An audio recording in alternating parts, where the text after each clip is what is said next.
Es la nueva promesa para el Perú y el mundo entero, que está dispuesta a conquistar tu corazón.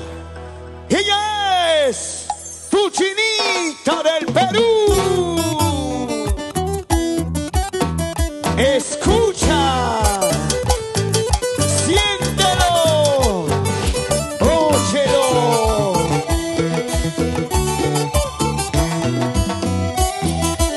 Y es el requinto de Pablito Alegría, Sentimiento Chanca. Ahora, Ilse.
¿Para qué seguir juntos? Cada quien por su camino, y así será mejor. ¡Ajá! Amor, ya has marchado lejos, tienes otra amante, eso no me interesa. No, no, no. Como no vale nada. Díselo. Amor, ya has marchado lejos, tienes otra amante, eso no me interesa. ¡Báilalo!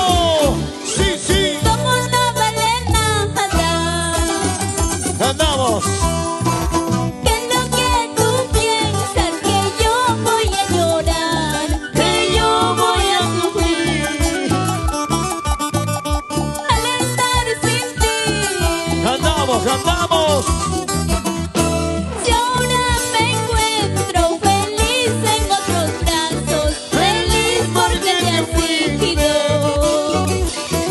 ¡Sí, sí! Ya no vengas más. ¡Dice! Te alejaste, me dejaste, no te importó mi cariño. Que ya no vengas a buscarme, tu amor no vale nada. Te alejaste, me dejaste, no te importó mi cariño. Que ya no vengas a buscarme, tu amor no vale nada. ¡Eso! Tu amor ya no vale. ¡Oye, entiende! Ya fuiste, quedaste en la historia. Y nos vamos a Andahuaylas con la familia Alegría, con mucho cariño y respeto para ti, Pablo Alegría Rincón. ¡Eso! Vamos a gozar, vamos a bailar, vamos a mover la cinturita, vamos a bailar, vamos a gozar.